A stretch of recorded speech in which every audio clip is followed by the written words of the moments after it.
diplom dokter Indonesia atau bidan guru itu di Swiss itu tidak berlaku sama sekali. Hai teman-teman, apa kabar? Semoga sehat walafiat dan selalu dalam lindungan Yang Maha Kuasa. Amin. Ini di Swiss sekarang cuaca sangat bagus ya. Ada matahari, nggak berangin. Jadi sangat cocok untuk duduk di luar, nikmati matahari. Jadi untuk kali ini aku ingin membahas tentang bagaimana bisa datang ke Swiss, bagaimana bisa kerja di Swiss dan sebagainya gitu ya. Karena selama ini ada sebagian teman, ada sebagian kenalan, juga keluarga gitu ya, tapi ini keluarga jauh gitu ya, nggak dekat gitu ya. Oke, ciao, itu anakku mau pergi. Ciao Igor, sudah apa? Oke, ciao. Sorry ya, tadi anak aku mau pergi, dia minta izin gitu, aku mau pergi gitu ya. Sampai di mana kita tadi ya? Jadi banyak teman, kenalan atau keluarga gitu ya, ingin datang ke Swiss untuk bekerja.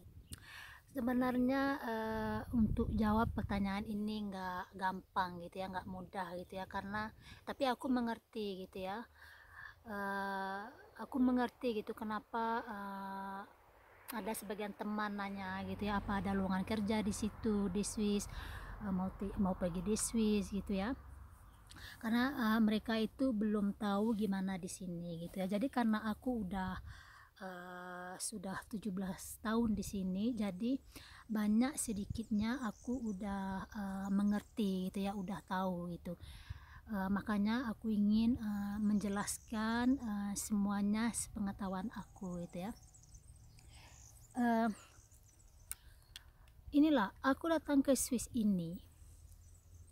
Aku bisa datang ke Swiss ini, tinggal di sini, terus bekerja di sini karena suamiku orang sini.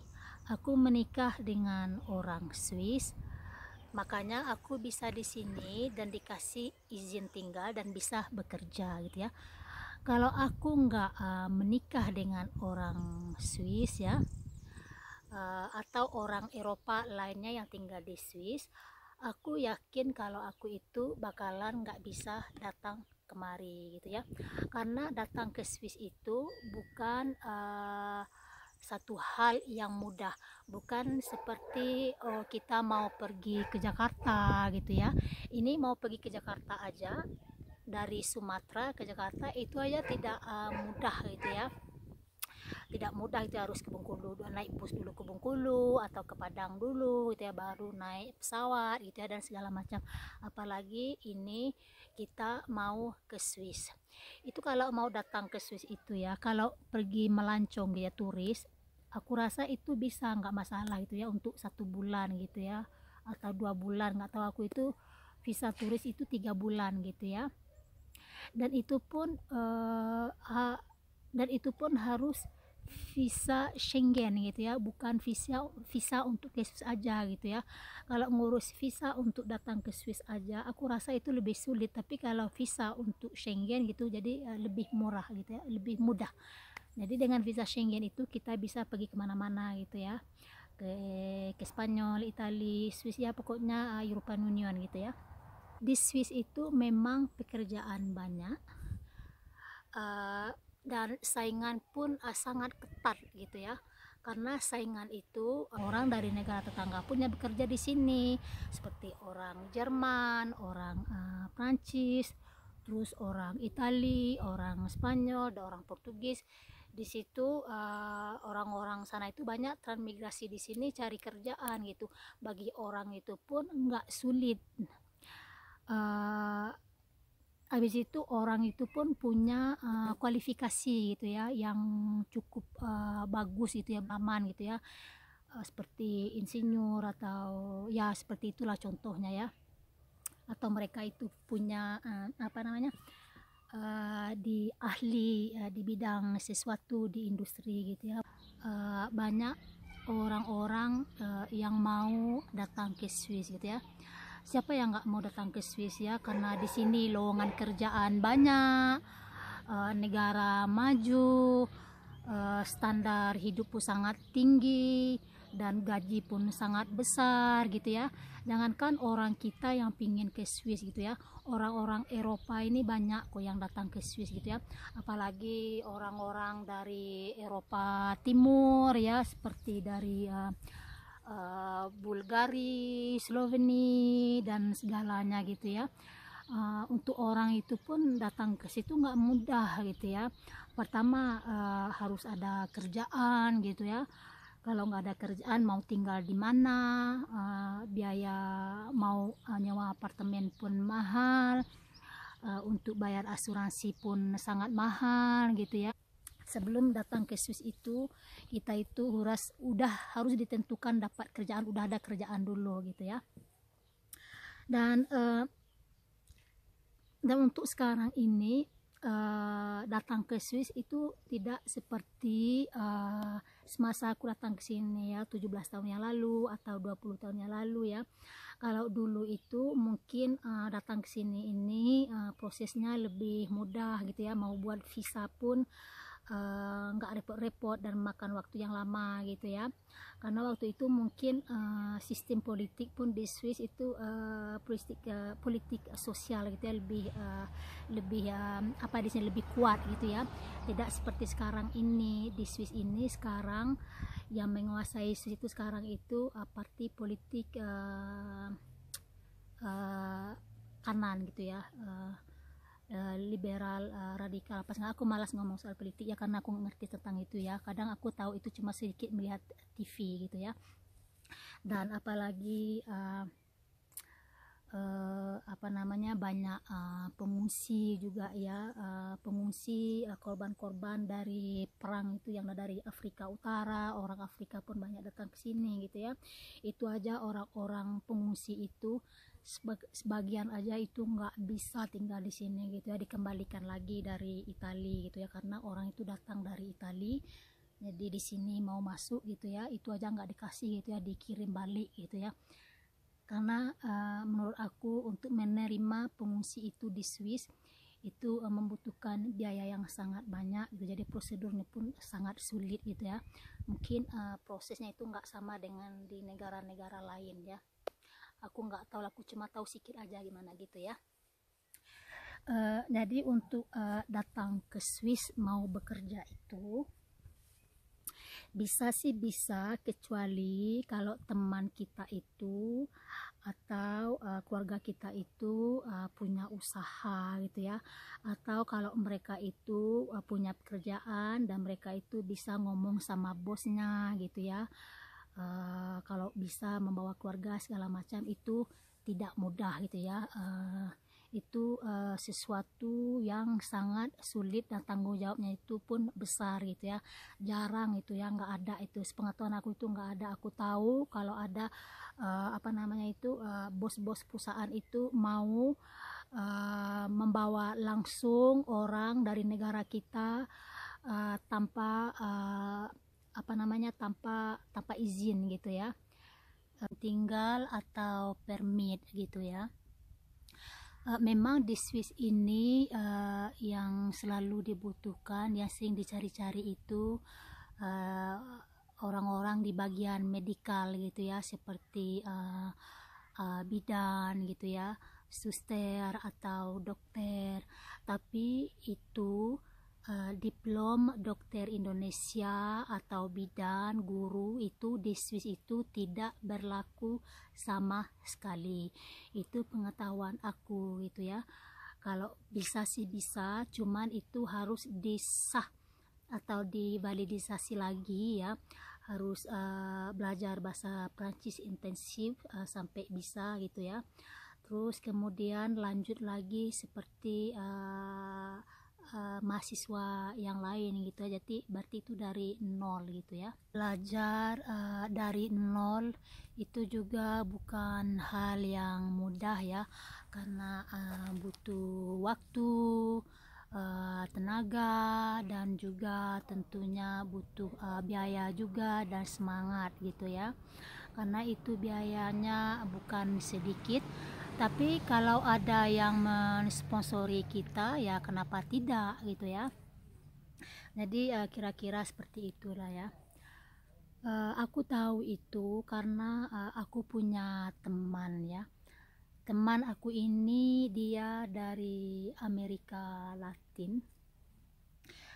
Sebelum dia tinggal di Swiss ini, nikah dengan orang Swiss ini, itu dia kerja di salah satu bank yang terbesar di negara dia gitu ya.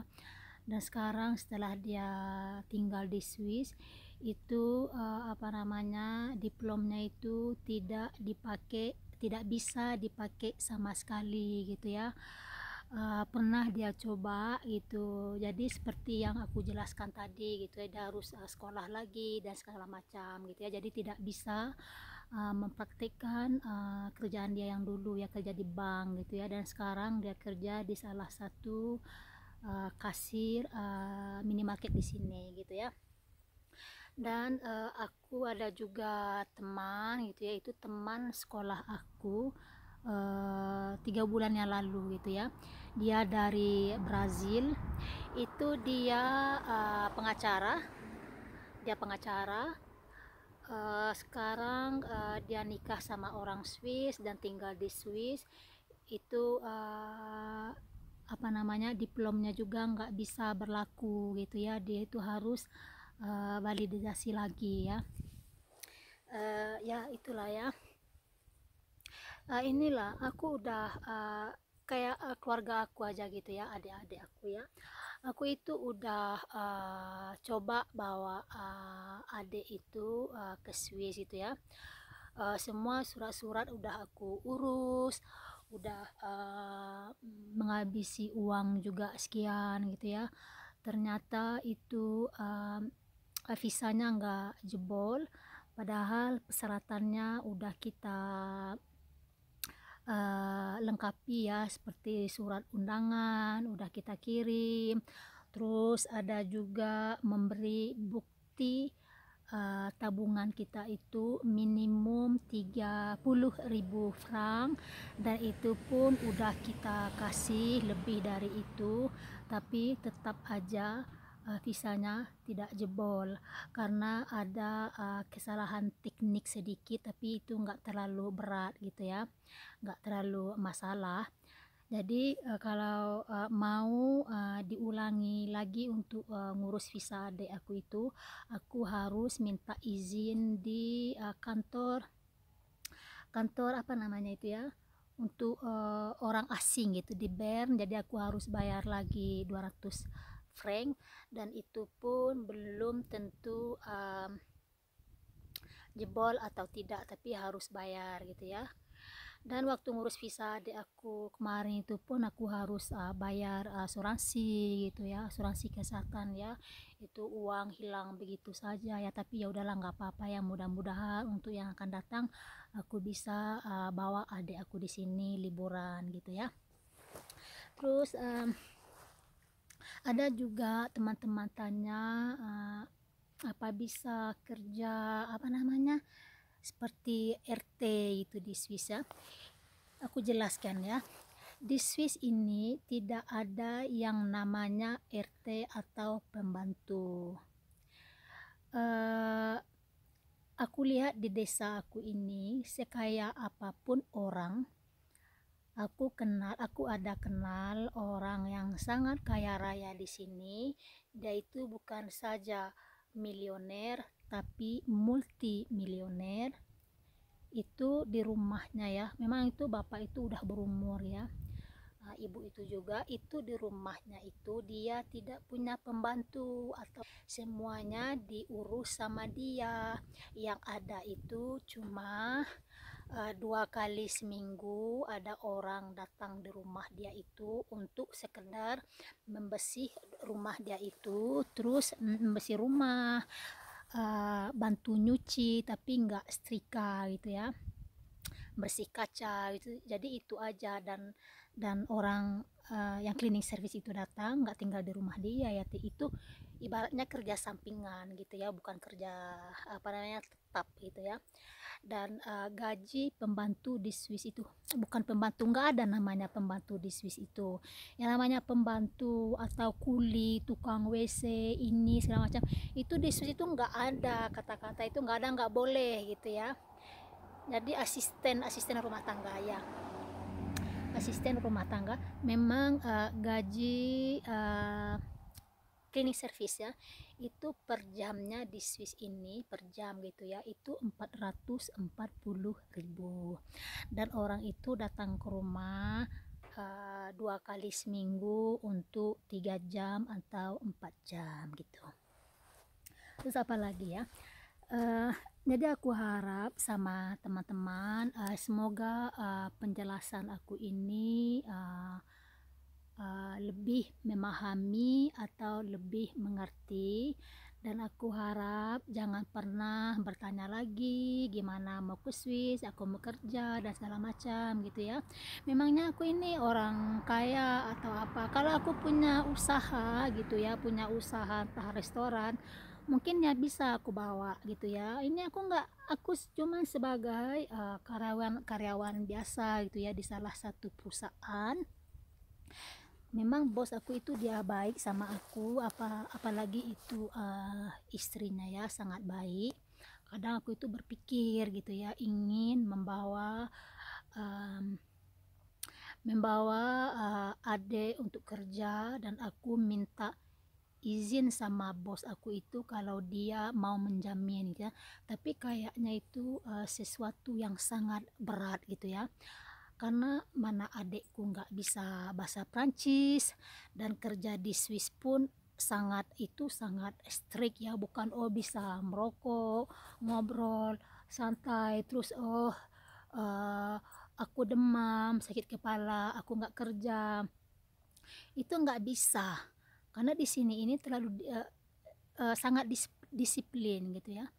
Pergi kerja terlambat 1 kali 5 menit itu oke lah ya, gak apa-apa, itu masih dimaklumi gitu ya. Yang kedua kali terlambat lagi 5 menit atau 10 menit itu ditegur. Nanti kalau terlambat lagi kita itu dipecat gitu, jadi nggak bisa. Jadi kalau kerja di Swiss itu ya harus mental dan fisik pun harus kuat gitu ya, bukan oh aku demam, sakit kepala, aku nggak mau lah pergi kerja gitu. Itu nggak ada di Swiss, itu tidak ada seperti itu. Jadi teman-teman semuanya, cukup sampai di sini dulu video aku kali ini. Sekiranya kalau ada pertanyaan atau apa, bisa bisa komentar ya.